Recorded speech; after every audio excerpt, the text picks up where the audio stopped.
good Haitian cuisine here in the Tenderloin. So now we're moving on. By the way, I'm Teddy Miller. I have a nip for this position, but it involves me doing intros like this. This next session is Where Are We Now? You've already met Brian Concannon to my right. We're also going to have a short presentation by Seth, Donelly, right here. He's a local Bay Area high school teacher. He's been to Haiti 3 times in the last 2 years, most recently in September. His most recent investigations involved gathering eyewitnesses, affidavits of the massacres by the Haitian National Police and the UN occupation forces. He's worked with Haitian and non-Haitian human rights lawyers to file a petition condemning the U.S. government and the government of Brazil for complicity and participation in these massacres before the Inter-American Commission for Human Rights last November. And he has a short presentation that appeared on Democracy Now!, I believe, which he's going to show us shortly. Additionally, at the far end, we have Moira Feeney, who's been involved in human rights work related to Haiti since 1998. She's also a Hastings alum. She's worked under the supervision of Haiti's leading human rights attorneys, repair criminal, and who's also sitting on the panel, prepared civil litigation against the perpetrators of politically motivated rape. Previously, she coordinated election observation delegation to Haiti for the international human rights organization Global Exchange. She's also led and organized education travel focused on issues of global justice in Haiti, Cuba, Nicaragua, Chiapas, Mexico. So she has the law degree from here, from Hastings, and a BA in International Relations from Brown University. She's also fluent in Haitian Creole, French, and Spanish.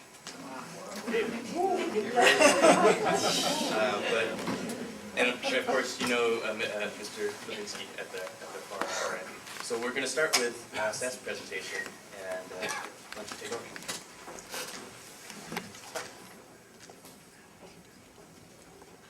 I'll try to keep this brief. Being a teacher, I'll try to police myself. Good evening. I was asked to talk this evening and share also a little video footage that we gathered in Haiti, one of the human rights delegations that I was on in July. That's the footage is from that trip. And the purpose of the presentation is just to give folks a sense of the real depth and extent of violence and repression that's been waged against the Haitian people after the coup. There's been a virtual blackout in the U.S. media about this. There's been some information that's reached progressive circles about the political prisoners and the leadership of the Labossiere movement that's suffered tremendous repression. But less information has reached the public about the violence that's been targeting just ordinary people in the popular neighborhoods where support for Aristide runs very high. And so my purpose tonight is to sort of bring some of that more to the fore. This coup is pretty sophisticated because its function is similar to, say, the coup that overthrew Allende in '73 in Chile. But this coup is more sophisticated in that it has the surface appearance of being a situation where Haiti was supposedly in chaos, the president resigned and fled the country, and the UN, who many folks have more faith in, came in to stabilize the situation. The reality that we discovered on the ground when we were there on different fact-finding missions is that it was in fact an overthrow of an elected popular government, that for 6 months before the UN came in, Haiti was under control of U.S. Marines, of Canadian forces, of French forces, and it was an unelected military-type police state. When the UN came in June, their function has been to stabilize that anti-democratic order. Their function has been to shore up that coup rather than to dismantle it.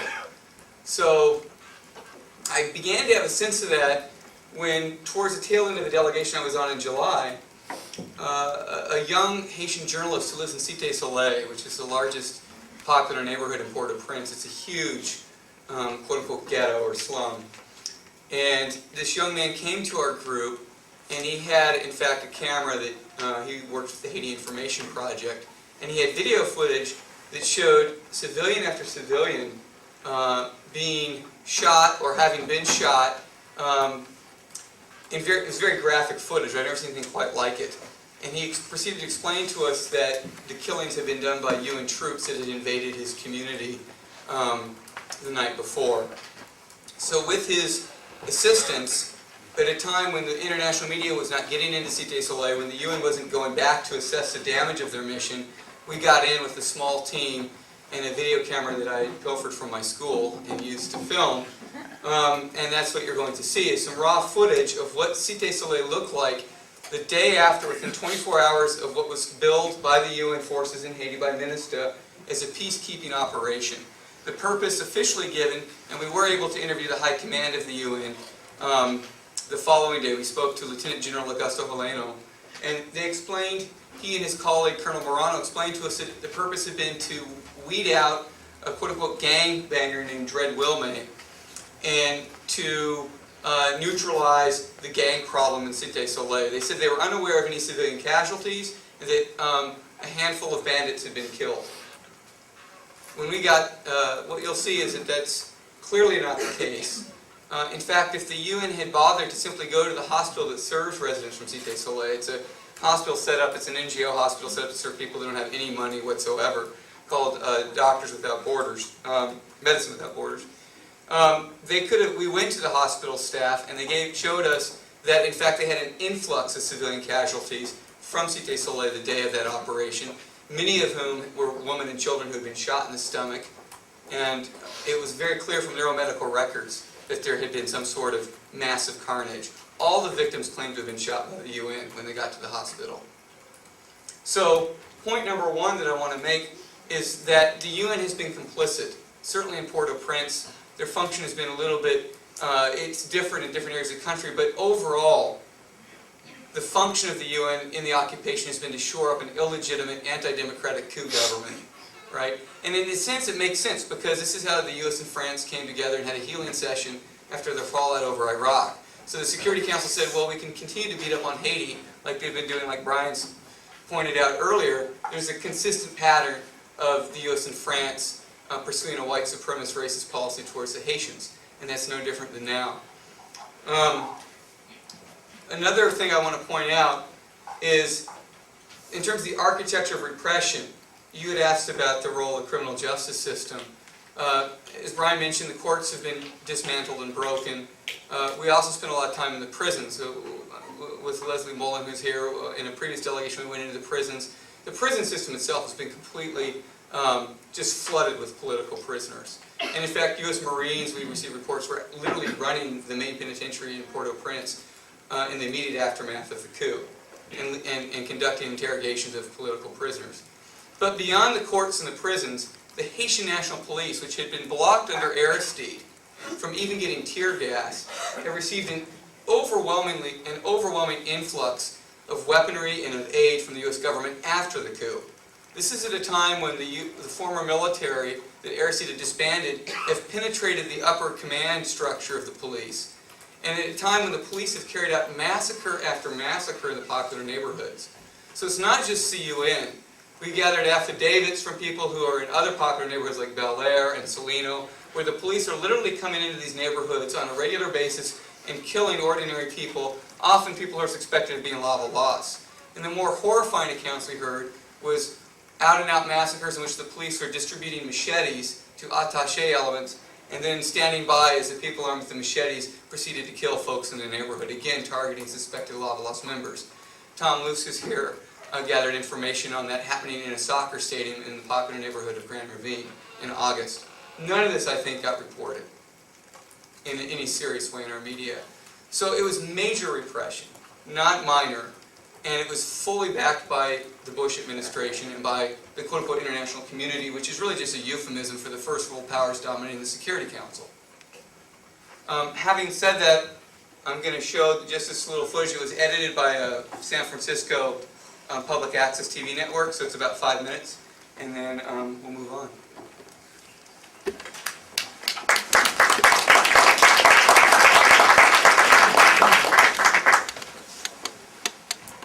This will also give a pretty clear picture of just the extent of poverty that Sister Stella was talking about. Thank you.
This is the armored personnel carrier. They had about 20 that surrounded and sealed off Cité Soleil. You see, like this little house, it's like a tank that just break it down. Oh my God.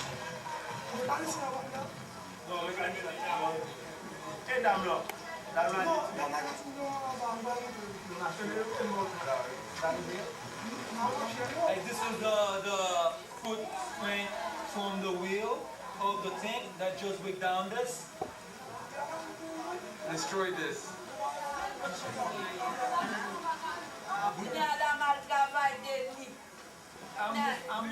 I'm working at night, so when I was back in the morning,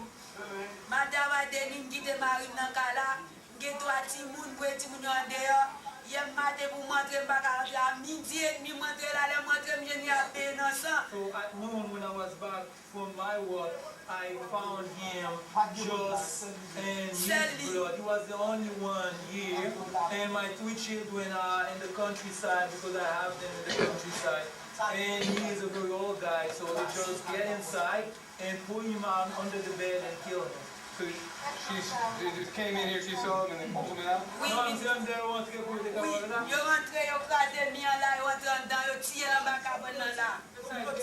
They break down the fence and they get in so they can kill him inside of his house. Let me see this. It's a bullet from the UN. Apparently these are bandits, according to the UN.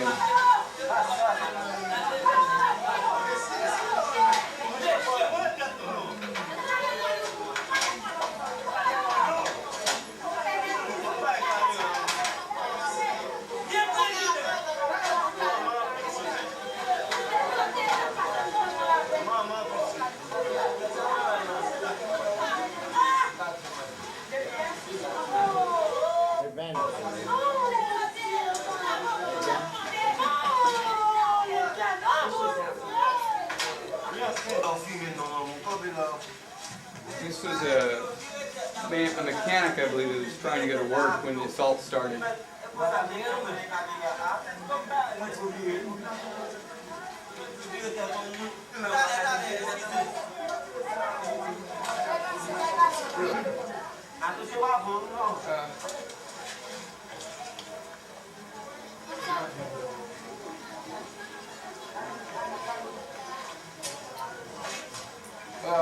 Guys who grow up in the community and who wanted to work for peace, who wanted to have like a improvement for the community, and he had developed a very good relationship with all the people in the neighborhood as a professional.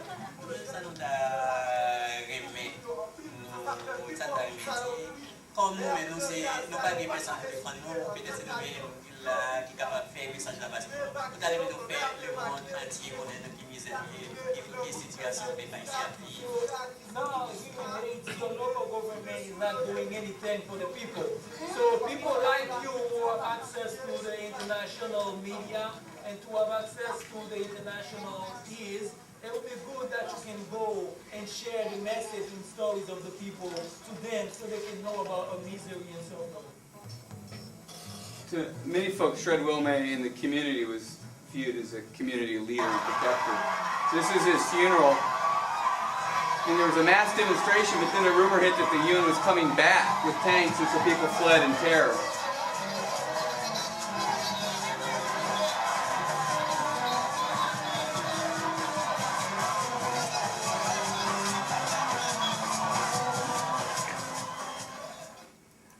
One final thing is that the team of, and I think it's totally relevant to Citizen of Law School, is that the affidavits we gathered, it was a really wonderful team of folks that live in Port-au-Prince, some movement folks that wrote the affidavits in Creole and took us from throughout the neighborhoods, that knew the neighborhoods. And in fact, Sister Stella helped escort one of the guides out of the country later because he was in fear of his own life. But we've had volunteer law students and lawyers work to file the legal complaint against the United States government and the government of Brazil for complicity in the massacres. And one of the lawyers that just did fantastic work on that and went to D.C. to file that is here, Casey Corbett. And so we're still waiting. Hopefully in the fall we'll be able to go there, and Brian worked on that as well. So thank you, Casey.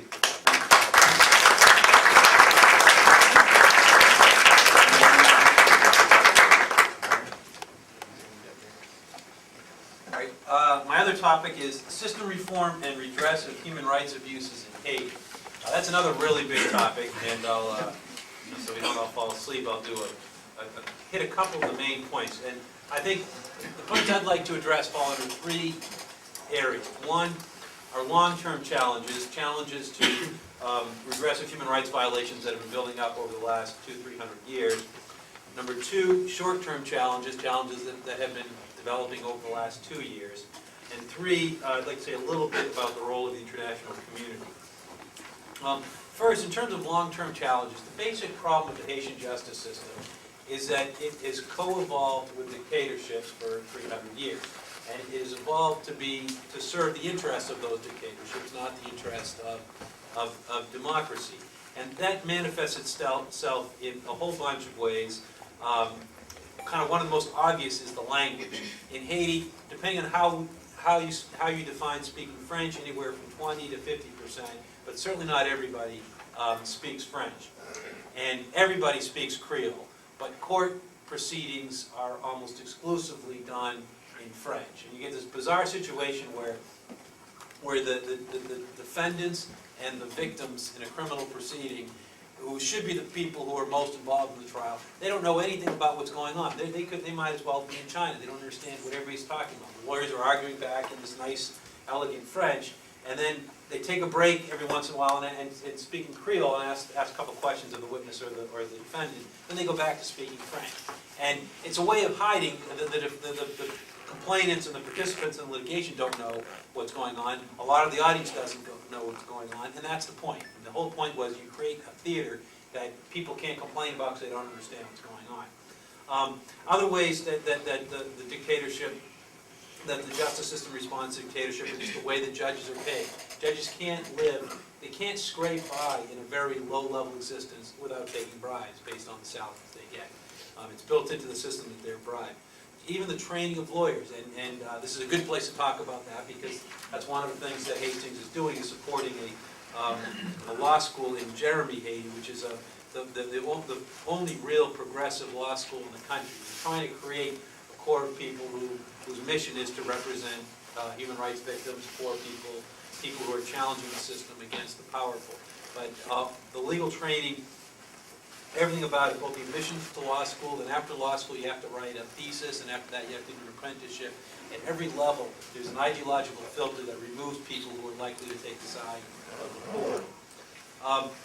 The second problem, the long-term problem, the first problem is the legacy of the dictatorship. The second is no money. The justice system, freedom is not free, justice is not free. You need to have a basic amount of money, and just to have papers in the courtroom, to have court officers who will make sure people show up on time, to have judges that can actually work a full job and not be teaching and doing 3 other things in addition to showing up occasionally at the courthouse. The third long-term problem in Haiti is there's a lack of experienced people, lack of people who are experienced in running a democratic justice system. And it's something we can kind of take for granted, because in our system, although it has certain flaws, you do also have a long history of good people working and passing on that knowledge from generation to generation of judges and court officers and lawyers. And you don't have that in Haiti. So people are having to learn from fresh a new system without any local models. The fourth problem is reforming the laws itself. And I put that at last. A lot of times people put that first.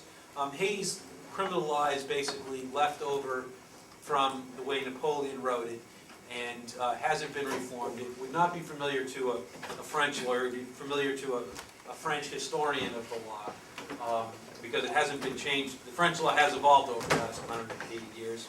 The Haitian law has not. And I put that forth because, although it's important to reform the law, in our experience, there's a lot you can get done with the current law, despite its problems, if you get the people doing the right thing and they have the resources to do it. The second types of problems, first type is long-term challenges. The second is short-term challenges. And I think the short-term challenges actually break down into the same four categories. The first is the legacy of the dictatorship. And this time we have a legacy of 2 years of the dictatorship, not 200, but it's added on to the 200. And it was incredibly subversive of what's happened in the last 2 years, because people were very painstakingly and slowly and frustratingly developing the justice system from 1994 until 2004. And people took huge risks to do that without a lot of return all the time. And but they did it because they believed that they believed in progress. They believed that Haiti was moving forward, and they believed that they needed to take risks if Haiti was going to move forward. And they look like suckers now. A lot of them have been fired, some have been beaten up, some have had their houses burnt down, because they took a risk and acted as if democracy was there to stay. They're not going to take that chance. Some of them may, but most of them aren't going to take that chance again, because they know that there's not a good reason to think in 2006 that democracy is here to stay, because the international community was so quick to pull out the rug from Haiti's democracy last time. The second problem is lack of money. Just as there was no money from 1994 to 2004, there's still going to be not enough money now. And that's not going to change. It might have even been worse, because some of the courthouses were destroyed, and the current government's been generally looting things in the last 2 years. So my guess is that the judicial, well, I know the judicial infrastructure is much worse now than it was 2.5 years ago. The third problem is the lack of experienced people lack of people experienced in a democratic justice system. That as well is worse, because the good people that had been developed over the 10 years of democracy before, most of them have been pushed out, and they've learned their lesson. In addition to that, not only they've been pushed out, but the current interim government has packed the courts with its own people. The most famous or infamous event of that was back last December. They called it the Friday Night Massacre, where the Prime Minister just fired 5 members of the Supreme Court and named 5 people that he liked better to that spot. And that's as unconstitutional in Haiti as it would be in the United States.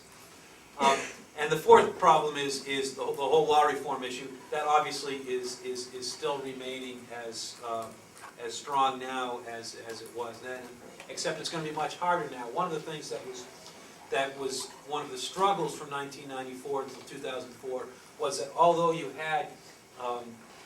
established a democratic succession of presidents, for the first time ever in 1996, one elected president passed power to another. That was repeated again in 2001, and so you really had, it looked like there was an established pattern of electing presidents and having them serve their term and leave when they're supposed to. The struggle from 94 to 2004 was more in the legislature. There were a series of legislative crises that made Parliament more or less ineffective for most of that decade. At the end of it, the last 2 years, in fact, from 2002 to 2004, Parliament passed more laws than it had in the previous 6 years. And so it showed that there was a lot that could have been done with a Parliament. The problem now, and some of that might be sorted out on the elections. Haiti's got its parliamentary elections tomorrow. But the people that, tomorrow's the second round, but the people who've made it into the second round tend to be from a whole bunch of different parties and tend to be a lot more conservative than President Preval. And I believe, and I could be wrong, but only by one or two people, I believe no one in Parliament is going to have any parliamentary experience. And so you're going to have this Parliament that is fragmented, that's inexperienced, and that is not necessarily in sync with the President or the mass of the population. And so law reform is going to be a very difficult uphill battle over the next few years. The last thing I'd like to talk about is a little bit about the international community's role in this. And I think that there's, for both the international, for the international community, I'd like to talk about the UN and about the US as well. And I think in both cases they have a lot to offer, but it passes prologue, there's also a lot of dangers.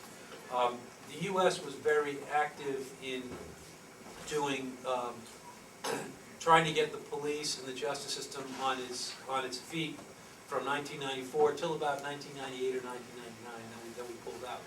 And there was a lot of things we did. American lawyers have an awful lot to offer Haiti in administration, in preparing a case, in training, all sorts of things. And a lot of what America did was very positive in that period. Unfortunately, a lot of it was negative. And one good example is police training, where a lot of Haitian American officers, a lot of American officers who spoke French, or a lot of people just went down and figured out how to get around Haiti, who did a real good job training Haitian police. From 94 till about 96 they were doing that, 97. But there were also a lot of Americans who were not there to train police. They were there to recruit spies for our country, people to betray Haiti. And they were part of the same program. When Haitian police went to the first group after the end of the last coup that was trained, they were brought to Fort Leonard Wood in Missouri. And from day one, they were recruited by U.S. intelligence officers.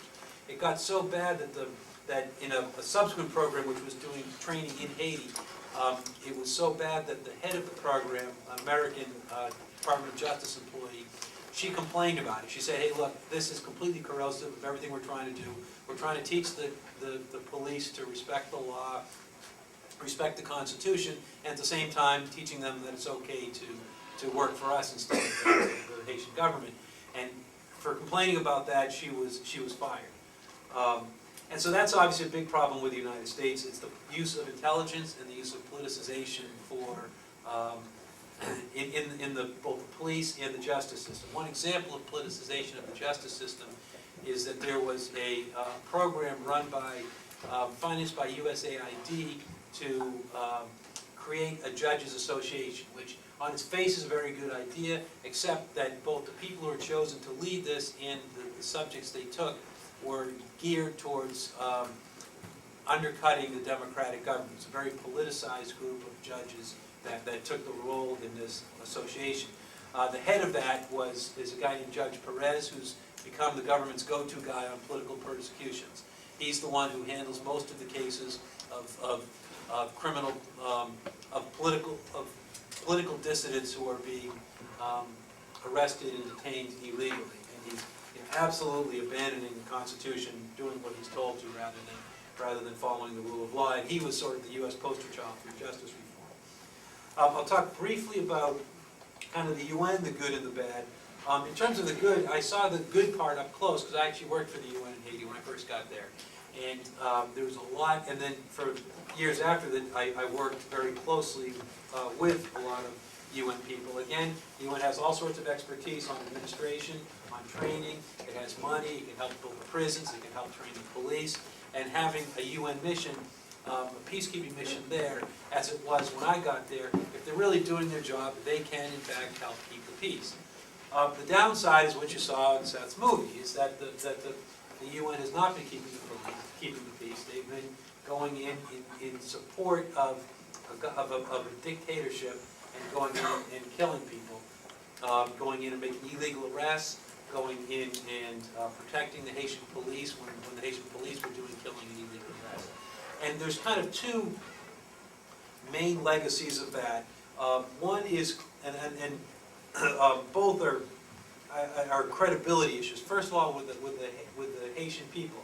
I And obviously, as you saw from that interview, the people that saw their neighbors get killed by the UN troops, they're not going to believe anything the UN's going to say. And probably more important from the point of view of changing the justice system is that the people in the justice system aren't going to listen.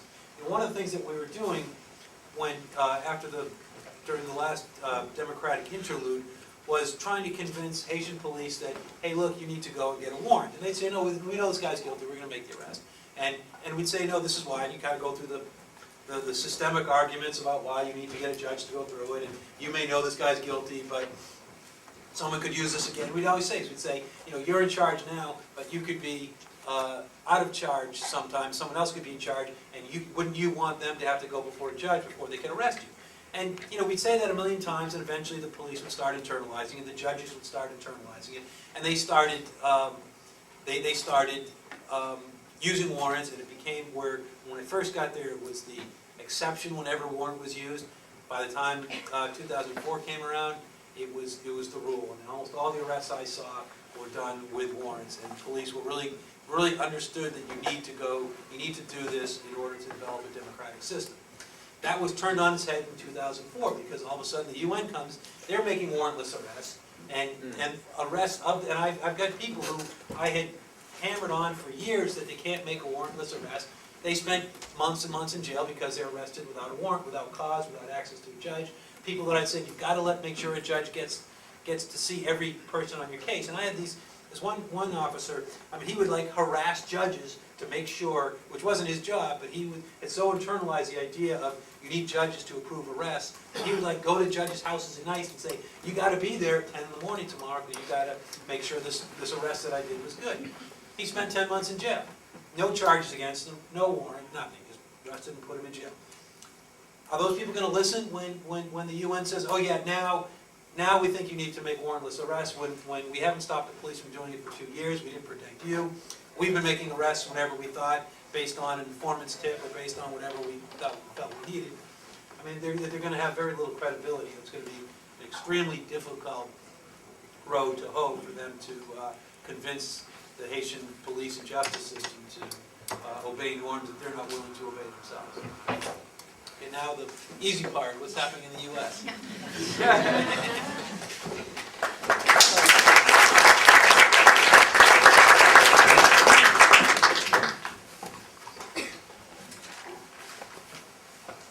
I'm Moira Feeney. I'm an attorney at the Center for Justice and Accountability.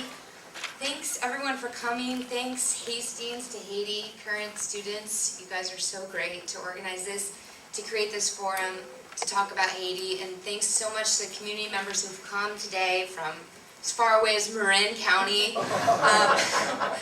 to come and be here. And it's so great that this tradition is continuing here at Hastings and that we have a partnership with Haiti, and that even when conditions mean that we don't get to travel there, that we try to bring Haiti here to our community here, because really the purpose of this group is to educate ourselves here about the reality in Haiti and figure out how we can be more responsible citizens in this global struggle for justice and learn from our friends in Haiti. So it's wonderful to see everyone here. Thanks for having me. I want to talk about something really quickly. It's just one little sort of strategy that I'm a part of in the greater struggle against impunity and the struggle for accountability. And my job at CJA is to focus on Haiti because of my background in Haiti. But what we do generally at my little nonprofit right up the street is we bring federal lawsuits in the U.S. against human rights perpetrators who have come to the U.S.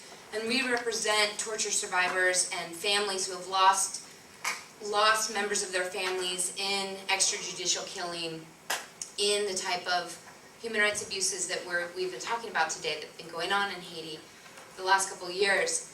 The cases that I'm working on actually stem from events that occurred in it's hard to keep track of all the coups. We don't say the most recent coup, but we say the coup of 1991. And the military coup years of 91 to 1994 when Haiti was ruled by a military junta. And we have two sort of pending cases in U.S. courts. We represent victims from that period against two different individuals. One is a man who was part of the military at the time. He came to the U.S. after democracy was restored in 1994. Unfortunately, all of the high command just sort of scattered outside of Haiti and found exile in countries, in neighboring countries, and many of them right here in the U.S. His name is Carl Duralian. He was keeping a low profile until he made the mistake of winning the Florida lottery in 1997, $3.2 million. And we said, oh, wait a minute, that money's for the victims in Haiti, not him. Right on. So, there was a case filed against him in 2004. He was already in deportation proceedings. At the time, the case was actually filed in 2003 when he was in deportation proceedings. At the time, there was a constitutional government in Haiti. And the individuals who brought the case against him had a lot of faith because they had seen some steps, some progress made in Haiti. Some of the progress that had been started by groups like Brian's group in Haiti. And unfortunately, after he was deported, well, at first he was put in jail in Haiti and he was facing charges for the human rights abuses that he had committed in 1994 and 1993. But on the day of the coup in 2004, they opened the doors to the jails and everybody walked out, including this guy, Duralian. So he's at large in Haiti, but he's still defending the case against him because we managed to freeze his little lottery money in Florida court. So he hasn't disappeared completely. He doesn't want to lose. But he's taken advantage of the last couple of years in Haiti because he is trying to convince U.S. courts that the current judicial system in Haiti has overturned all of the charges against him. Now, we've been working close with Brian and Brian's colleagues in Haiti, to show the courts that that's not in fact true at all, that the Rabbitoh massacre that occurred in 1994, that there was a judgment against the high command for that massacre. And yes, there was a Supreme Court decision in Haiti under an unconstitutional government that overturned that judgment against those that were convicted there in person, but they still hadn't gotten so far to cover all of that high command that was convicted in absentia. And so we're fighting that out now in U.S. courts, but we're confident that we're going to be able to show that he is just involved in shenanigans here to try to use an unconstitutional government to show that there's no charges against him. We've been trying to sort of carry on the work that was started in Haiti during that time and actually enforce it in the U.S. against some of the perpetrators who actually have assets in the U.S. And unfortunately, under the U.S. laws, that at this point is our only tool to go after assets. The U.S. Authorities haven't actually tried to criminally prosecute any of the Haitian known human rights abusers who are in the U.S. Many of them were deported during the period after the 1994 restoration of democracy. But again, we saw another coup, and they're all in the U.S. or they're all in Haiti and they're active. And then still some remain, including the other guy that we sued, which was a very well-known leader of a death squad unit in Haiti named Frapp back in 1991 to 1994. This guy still lives in Brooklyn, the Brooklyn area, and he enjoys complete impunity. His Toto Constant has been a very colorful character for years connected to Haiti. He was closely related. He was on payroll for the CIA, and that is the reason why he remains in the U.S. today. We brought a civil suit against him on behalf of women who were victims of political rape in Haiti. He's ignoring that suit, but we're not going to let him for long. We're going to get a judgment against him, and then we're going to try to find every single thing he owns and take it away from him. But in the meantime, we're hoping that this case can bring a little bit of attention to what's going on today in Haiti. Constant's number 2 man when he ran Frapp is a man named Jodel Chamblain. In 2004, Jodel Chamblain paired up with Guy Philippe to sort of lead what was called, they were called everything from rebels to, they tried to say that Chamblain told me himself personally that he led a popular uprising against the oppressive government of Aristide. But he is in Haiti. He got himself released from all charges against him in Haiti. and he has political ambitions in Haiti right now. Luckily, his candidate, Guy Philippe, did not win the presidential elections, and Preval won instead. But these guys are all connected, and they're all related, and they're very much present and active. So we're hoping that at least a judgment in a U.S. court could send a message, a strong message, that that private citizens like ourselves, nonprofit like myself, representing the private Haitian citizens, who some of them now live in the U.S. themselves in exile, are not going to stand for this type of impunity, and are going to try whatever means, whatever strategies to try to haul these guys into court and at least have a judgment of liability against them. So we're hoping that in August, when we have our hearing against Constant, it'll be a moment to try to draw attention to the situation, to the ongoing human rights situation that's continued over the last couple of years in Haiti. And we're going to use this federal courthouse in New York City to try to bring light to that situation. And we invite everybody who wants to come, and looking for law students to come and help. So come find me about that. But we've done these cases in other situations in other countries, especially El Salvador and Honduras, and we've had, this is not at all a perfect tool of accountability. This is a civil suit. We're limited, but we've had some success in these other situations in other countries where we were able to bring a case against them here, against a perpetrator here. They've been deported back to their home country, such as this recent man from Honduras who was deported. We got a $57 million judgment, so big I can't even remember the number, against this guy from Honduras. He was already deported to Honduras, but now finally, because of sort of the media and the movement around this case, the lethargic government of Honduras is interested in prosecuting him criminally. So those are the kinds of results that we're hoping may come in Haiti, and I think that we're hopeful that the same president who was in power when the Rabateau trial actually, historic trial took place in Haiti in 2000, that Brian's group and Mario Joseph, his colleague, were a part of in Haiti, that same president will be back, and hopefully when these individuals are sent back to the U.S., and when and if they are sent back to the U.S., someone like Constant, or back to Haiti, someone like Constant, that we can support the movement in Haiti to actually be able to pursue criminal prosecutions against them. We also have another recent success I want to brag about, which is this guy from El Salvador who was involved in the assassination of Archbishop Romero. We brought a similar case against him, and he went underground. He was living in Modesto selling cars, and he went underground after our case, and he ignored it just the way that Constant is. But because we were able to get a judgment against him, he is now speaking out, and he's sort of looking to clear his name, but he's actually kind of looking to talk about what happened for the first time in 25 years, and to talk about who was responsible for the assassination of Archbishop Romero. So at least that's an exercise in truth-telling, which is something that we haven't had enough of from the previous violence in Haiti, which I really think is one of those complicated root causes for renewed violence that we saw again happen in 2004, and that we hope will not happen during the next 5 years of Preval's presidency. Thank you.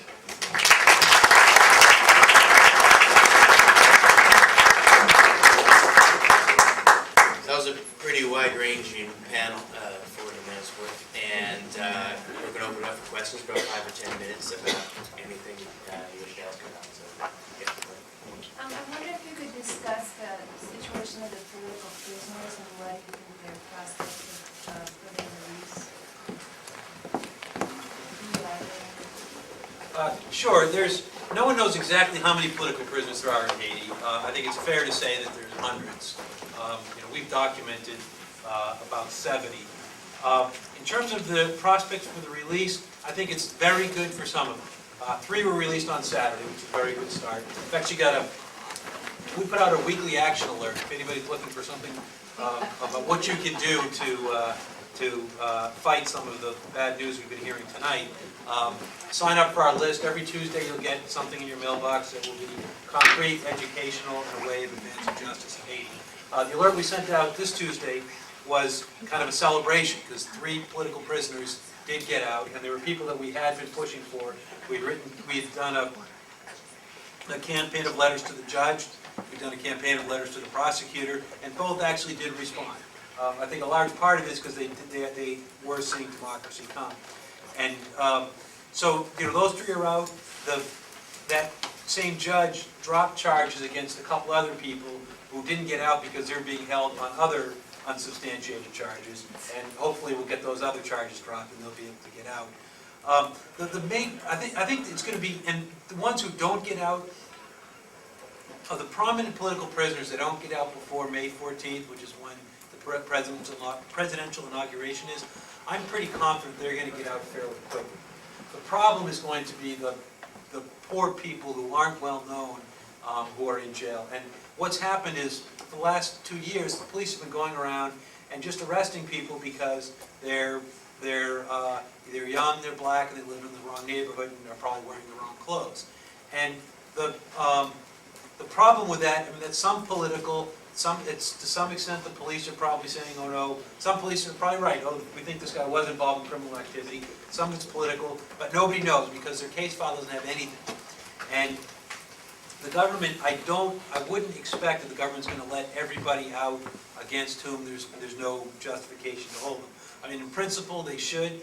In practice, that would mean letting everybody out of prison, and then they get blamed for, and they'd be letting political prisoners out. They'd also be letting common criminals out, and as a political matter, they'd be blamed for every crime that happened for the next 10 years in Haiti. And so, I think it's going to be a fight with the government of showing these, and I think we need to address it on two issues. First of all, we need to, for the people that we can document that they were arrested for their political activity, we need to do that. And second, we need to address the much more difficult problem of the malfunctioning justice system, and the fact that you have been made arrests without any justification, and it's not been a case file. But that's a problem. It's something we need to work on, but it's not going to be solved by June of this year. Yes? You know, I hate to say it, I'm a Democrat. Who loves the Democratic Party, and you know that the president is coming into town tomorrow. And why isn't it that nobody has tried to even talk to him about this atrocity? And you know, he's going to be here, and nothing. I'm going to go to San Jose tomorrow to protest against him. But you know, I mean, why can't with this kind of... Well, I think there's been a lot of efforts to reach out to members in Congress. I haven't personally tried to reach out to President Bush, but I have reached I don't think anybody can. But I think people have on different action alerts have written Condoleezza Rice, have contacted, but there's been a lot of lobbying in the Democratic Party, and unfortunately, aside from some exceptions, the Democratic Party's been complicit in almost everything we've discussed tonight. So it's not to beat up the Democratic Party, but it's more to say that it's important for people like you who are in the party to really make it an issue. So it's not just Barbara Lee and a few really progressive elements of the party who stand alone and are ignored by people like Senator Dianne Feinstein, who are totally complicit with what's been happening in Haiti. And I think another problem is that we're battling this campaign of misinformation about Haiti.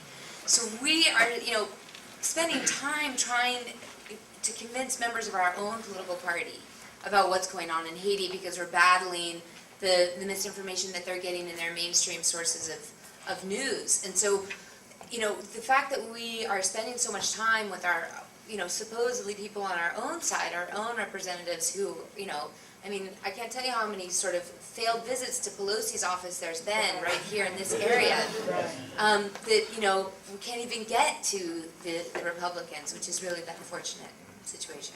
And the problem is that America doesn't really know what Haiti is. Like at one time, America didn't know where I was from, Hawaii. They always thought we were cannibals. And we needed to have America to take care of us. And it's the same situation. We're going to speed this along. We have time for Okay, one yeah, last go ahead. question. Yeah, go ahead. What about the issue of impunity in relation to the crimes that have been committed during this recent coup. There's been 2 years of hell in Haiti, and you've outlined all of these human rights violations. It's not exactly about the prospects of those being dealt with in the immediate, but about raising those as real serious issues. Yeah, it does need to be raised. Something we're doing, obviously one way we've been doing it is filing petitions before the Inter-American Commission and other places outside of Haiti. Within Haiti, the Bureau des Avocats Internationaux, where I used to work, we still work very closely with them. They've already started filing complaints on that.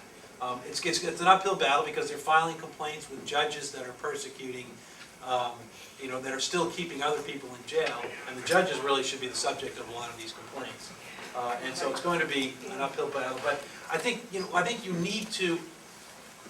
The one good thing about pushing these cases is that they themselves are a force of change in the system, and we saw this with the Rabateau prosecution, where it took us 6 years to get this case to trial, and it was a real frustrating time. But in the end, when it worked, the case that we had in 2000, probably had in 2000, was far beyond anything we could have dreamed about in 1996. And it was because the system had changed because of other people working on changing the system, but it was also because we were able to use the case as a way of transforming the system itself. And so it's kind of bootstrapping, and that's what's going to have to do. It's also going to require organization, the victims and the constituency. The constituency against justice is already organized in military units and chambers of commerce and things like that. The constituency for justice for the crimes of the last 2 years is going to need to get organized and say, as Seth was saying, Lovinsky was saying, hey, look, President Préval, we elected you because we want justice, and you've got to give it to us. And let me talk to the U.S. side of things. I mentioned 2 cases, which are just, sort of examples, but honestly, I would like to get creative here and to start strategizing here, and I invite, lawyers and law students in the room and those beyond, because Seth organized this petition. He's not a lawyer, and he organized some really effective petitions this last fall. But I encourage us to get together and strategize and get creative. I mean, there's a lot of other ways that we can use our own system here. There's some interesting stuff happening that groups like Center for Constitutional Rights are doing in terms of Guantanamo and in terms of Abu Ghraib. I mean, we can look at some of those strategies and think about how we can apply them to Haiti. A lot of the appointed interim government by the U.S. have addresses in Boca Raton. I mean, there's some room for strategy, and I would love to be a part of that, and I invite other people to join me in that. And just in terms of the political pressure to make accountability happen, along with Brian's list, and I don't think I'm mutually exclusive at all because I'm on both myself, we have a sign up for the Haiti Action Committee here, which is the Bay Area's sort of main group that puts the word out about what's happening and actions to take in protest. Because I think political pressure is what's going to put the issue of impunity on the map more than anything else. Let's give a round of thanks to our panel. We're going to take just a very brief 2-minute interlude, chance to run to the restrooms, or if you're one out having an anxiety attack about self-procedure, but I'm going to invite Sister Stella back down, and also Pierre-Antoine Labossiere for our final session here about where we're going to go. Yeah. 1 second here.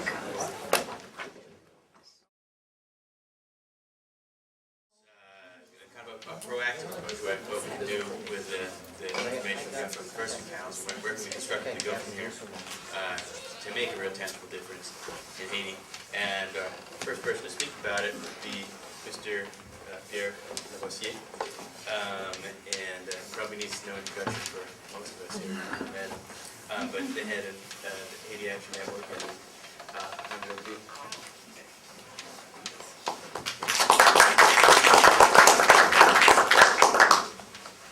Hi, good evening everyone. Thank you so much, and Teddy for inviting me, Jens, and Hastings to Haiti, everyone here from Hastings to Haiti. This is a wonderful symposium. I just want to thank you all very, very much. I just want to thank you all very much. I'm a member of the Haiti Action Committee, and actually you're correct, I'm a head, but it's a many-headed monster. And I'm one of the many heads. There are a few other heads here like Dave and so many others, Seth and so many others. Dale is here, and boy, I'm going to leave out some people. And we have our web slave, actually. He's a webmaster for www.haitiaction.net. But he said, now everybody tells me what to do, so I'm the web slave. So that's Randall right there. So many others. Really, I'm going to keep this brief because I'm supposed to talk about what people are doing in the U.S. or how can we best activism in the U.S. and Haiti. And basically this symposium, you see it, that's it right there. You've seen it this evening in action. And you've seen people, the work that they do. We in the Haiti Action Committee, we do demonstrations, we send delegations to Haiti. People on the committee go to Haiti and connect with grassroots organizations on the ground. Then they come back and they share with their churches, with the unions, with the community at large, with various schools. They make presentations. And that's the kind of to let people know, number one. And number two, we try to raise funds to support brothers and sisters on the ground, support those who are in exile, try to connect people who have need of legal representation, try to connect them with other folks. In other words, raising awareness and creating bridges with folks. One of the things we try to do also is to talk to the media, is to challenge the misrepresentation of Haitian, of the reality on the ground in Haiti. Challenge those from the mainstream, I hate to use the term mainstream press, I would say from certain part of the media, the corporate media. And they are out there, they put out all kinds of stuff. Sometimes I can't recognize Haiti in some of the things that they say, because that's not the country. When I go there, that's not what I see. I say, where are these guys getting that kind of stuff? And then I remember when I came back from attending the bicentennial celebrations in January 2004, the New York Times came out with some really weird, I mean, there was no accurate reporting in there. And they were saying that the crowd, now I was in front of the National Palace, and I'd been to Gonaïve and all the places where there were celebrations, and huge crowds in front of the National Palace, because I was one of the many people there. And so the New York Times was saying, well, it was a small but enthusiastic crowd. How can these guys lie so much, And I was there, other people were there, but they had it. So, and I remember they kept saying other things about that the elections, only 5% of the people actually participated in the elections. And we had Dale, we had also Moira Feeney, who led the delegation that monitored these elections. Oh, that's my time? No. No. So, and I said, how can they keep lying like this? So, Ira Kurzban, attorney Ira Kurzban, the attorney for the Haitian government, actually wrote a letter to the New York Times and challenged the many lies, and excuse the strong term because I believe in telling it like it is, the lies that the New York Times put out there. Because, you could say someone, well, it would be an honest mistake, if someone really didn't know and they repeated something. But the New York Times, with their professionalism, they are like the venerable news outfit and everything, and they had people on the ground. And I'm sorry, when you see something and you say something else, it's called a lie. So, and Ira Kurzban pointed out all those many things to them in a very strongly worded letter. So they issued a correction, but it was somewhat tucked away, unless somebody pointed it out to you and said, hey, the New York Times, I look on the page, I forgot which page, but it was buried. So we took the beautiful letter from Ira Kurzban, and then we put it out there and said the New York Times was forced to retract their statements, right?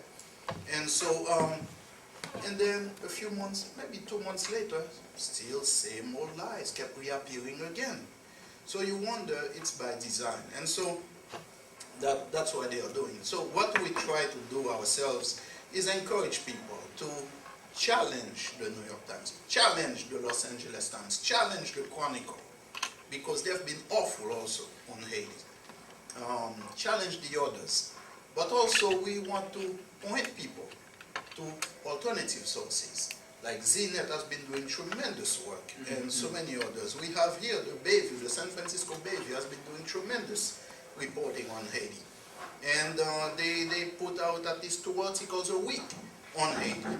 And you can get the San Francisco Bayview, it's on the internet, and encourage them. So not only do we challenge the others to make them do the right thing, but we also help build alternative sources, other sources of news. And so I want to mention KPFA, particularly Flashpoints, that does tremendous job of bringing the information to us. So also, Moira had mentioned it's very frustrating. Nano Dale and MITF and Sue and everyone, they've been doing a lot of work on the legislative side by going to congressional people and pushing the issue of Haiti.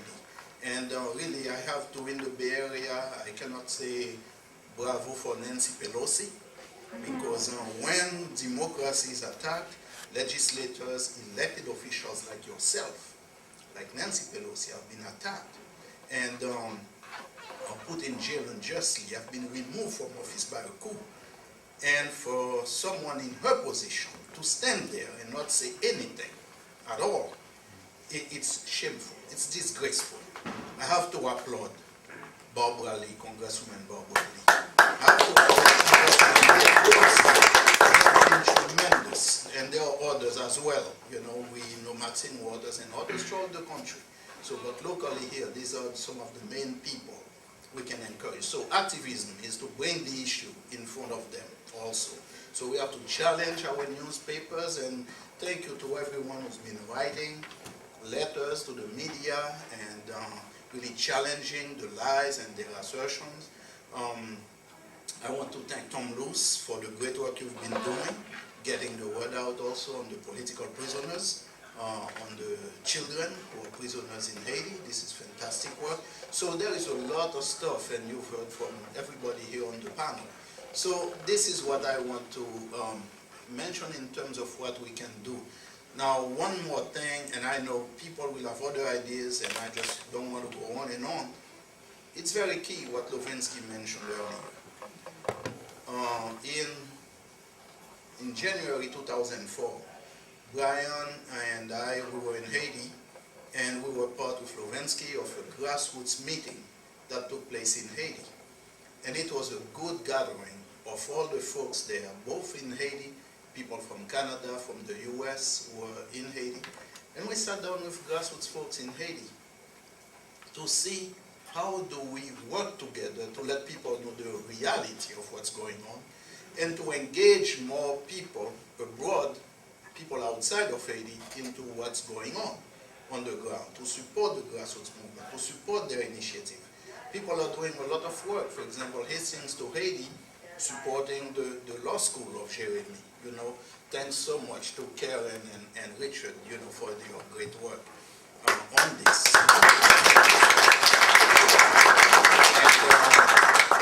so we wanted to see how do we continue along those lines. Sister Stella mentioned earlier, the German is a leader of the peasant movement in Haiti, and he formed a cooperative that they are the ones who produce those briquettes.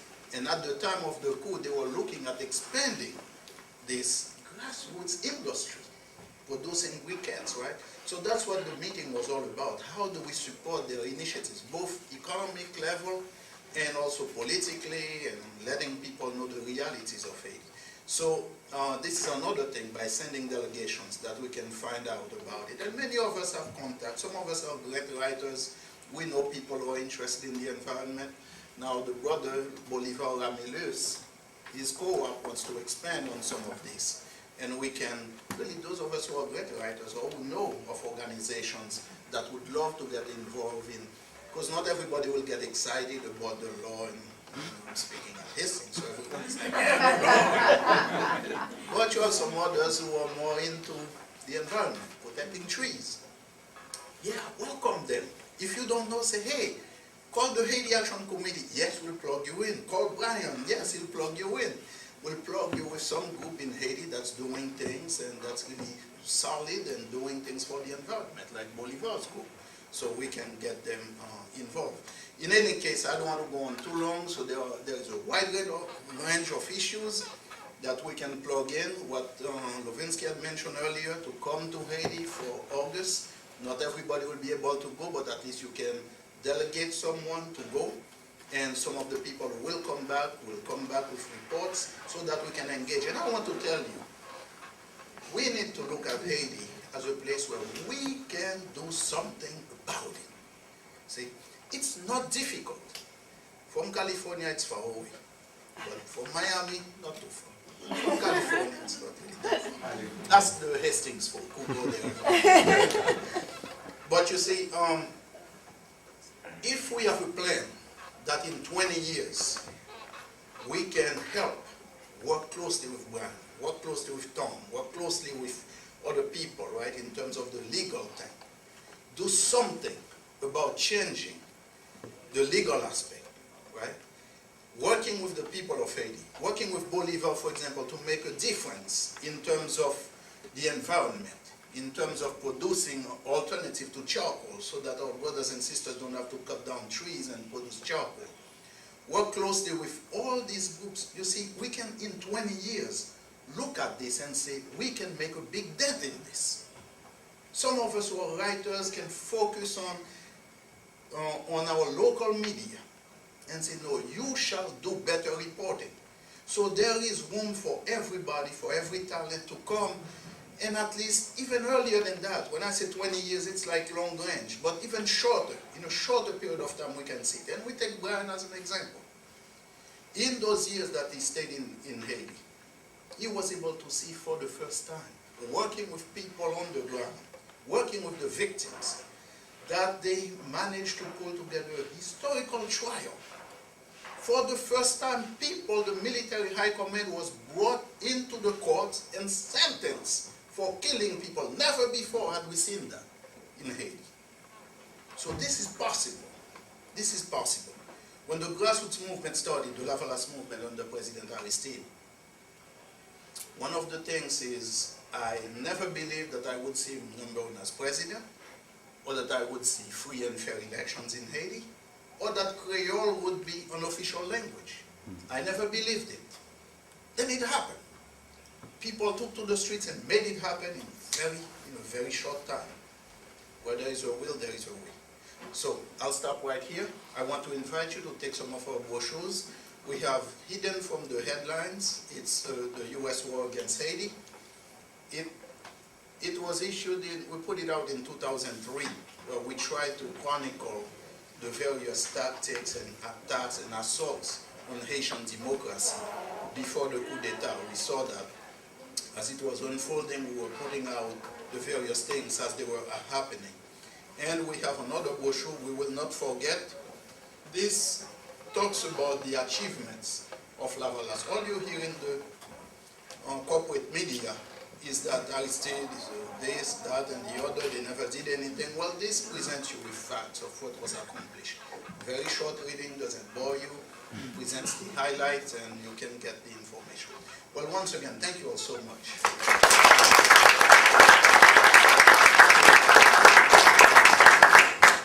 Now, Sister Stella, however you want to sit there. Whatever it was, wow.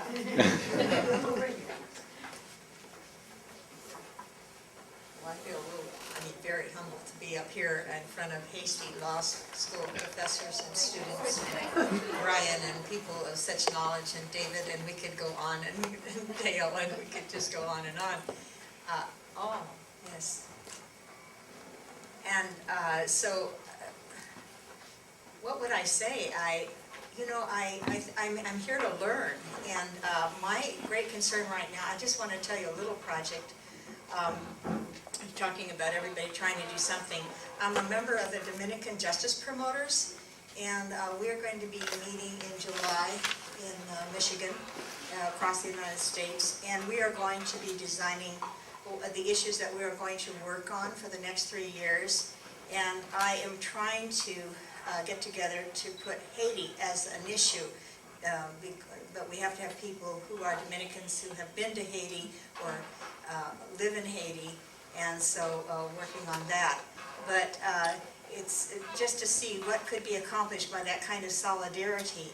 And I could see, we have to think creatively, as you say, as has been said today, and to see how it is that whatever our situation is can contribute.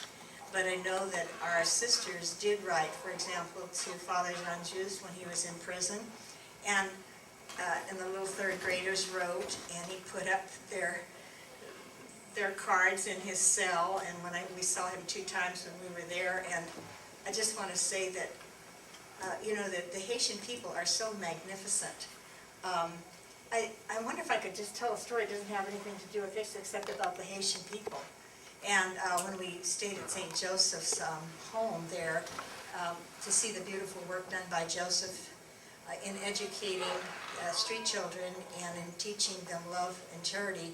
And each one of them adopts a family on the street, and they try to do for them what has been done for them. Well, what happened is there was this home on the hill that had been taken care of by a lot of religious groups, I guess, one after the other. Maybe it wasn't a religious group at the time, but they couldn't do it any longer. And they had these street children who were all disabled. And Joseph took a couple of the older boys up, as people were invited to come and take somebody you want home and take care of them. So he took a couple of the boys and he went up there, and what happened is he saw the person who was in charge and talked to them, and they were talking to this boy who could not walk nor talk, as if he wasn't really human. And when they were going down the hill, he said, well, what do you think? Shall we take him? Silence. It was met by silence. And then he said, well, what do you think? And one of them says, let's take the place over. And they did. And that is, right now, it has been developed into, we went up there, it was a rainy day, just by accident. We were busy every day that we were there, but this one day we couldn't do our appointments because it was Sunday. And so, Wings of Hope is what it's called. And so, Joseph said, well, you want to come up to Wings? And we went up. They did not know we were coming. And we were met at the door by these embraces, these young men just embracing us. And we got this tour. It was clean. It smelled nice and everything. We came around to the dining room. Each one is being attended by someone. It was just the most amazing demonstration of love you could believe.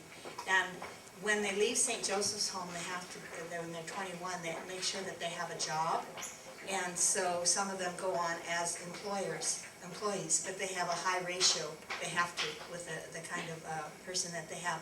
But that, to me, was a demonstration of the incredible love that is in the Haitian people and their concern for one another.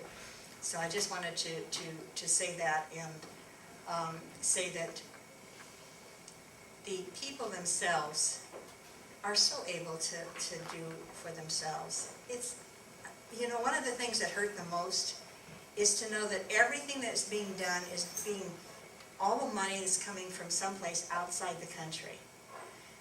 And then also another thing that hurt me is to go along the street and see these Catholic schools, Saint so-and-so, Saint so-and-so, and all over the place. And to think somebody could afford to send their kids there. And then the public school system at the time that we were there, non-existent, because Aristide had tried to set it up. And this hurt because you could see the classism there. So even in something that looks good, it could be a painful situation, because you cannot have such a tremendous injustice and so much need and want without doing something about it. And also, like, we had a sister parish. I worked at this church for 10 years, and just kind of wound down so I could do more Haiti. But we had a sister parish in Haiti, and so I became familiar with the needs and wants. And this one religious community, talking about beautiful people, they were founded 28 years ago by a woman and a man religious. The men's ordered by the man and the women's ordered by the woman. And they were founded for the poorest of the poor. In other words, they were dedicated to go, Haiti's already poor. They were dedicated to give their entire lives to go to the poorest of the poor. And they do schools, and they have 3 clinics. Their nurses are as knowledgeable as doctors. And the interns there are, of course, Cuban interns. If our country loved or cared about people, why haven't we sent doctors to Haiti? Yep. It was Cuba who sent doctors to Haiti. Cuba. Why did we send doctors to Haiti? That could be a letter to the editor. And I just wanted to say, I think that tomorrow night, I think that John Lochner from Contra Costa Times said he'd try to come or send somebody. So there's an example of when you do keep a correspondence going with somebody on a newspaper and develop a relationship with them and kind of give them a heads up when something's going to happen. And they have come out, they've improved in their editorial. They've had some editorials on Haiti, and they have done some improving. And also we've had a couple of visits with the legislator over there. So it takes a lot of consistency, certain people that you're working with. Was there any questions about anything that this kind of panoply of stuff? Or is this kind of like wind down Stella, let's go home? Stella, all right. Why don't we give a round of thanks for Stella? Yeah, oh, sorry. No. Let's give a round of thanks. I don't want you to think I didn't have more to say. Yes, I do, but I am going to wind down. Well, we still have time. We're running just a little overtime, but I think maybe 2 questions and then a point by Pierre. There you go. Well, they didn't even respond. Quick announcement. On May 18th, there is a film that will be at the Waxy, Kevin Pina's film, The Untold Story. So that will be on May 18th. And also on May 25th at the Mission Cultural Center, there is a program. The Puerto Rican political prisoners have an art exhibit. I believe it starts on the 18th. It'll be there from May 19th to June 16th, 2 auspicious dates. Okay. And it'll be well worth going to see. Yes, and on May 20th, Haiti will participate in that with a special presentation about the political prisoners in Haiti. The 25th. May 25th, I'm sorry. Okay. Well, thank you, Pierre, and thanks, Mr. Stella, again. Thanks to all of you marathoners for sticking with it. We are running a little bit over, and so I'm thinking, and stop me if this is wrong here, but in lieu of another question and answer period, I'd like to invite you for a more informal back and forth, and we can finish off the 2-buck chuck and whatever else in the room next door. So, Thank you. let's do that. Thanks again. Thank you. Our solidarity wanted to be expressed through money. Whereby we send that money to support people. Yes, good question. So, yeah, that's your purview. Yes, I purposely hid my own brochures out of respect for Brian and also Tom. So, but you know, I think Brian gave out some brochures, the brochure about justice and democracy in Haiti. This is to help with the legal work. People need that to support the attorneys. And I know Tom also was passing out some brochures. But we do have some brochures. Our work is not, we are not, from the legal, stepping away from the legal aspect. Brian does the legal work. Stepping aside from the legal aspect, we do have the Haiti Emergency Relief Fund.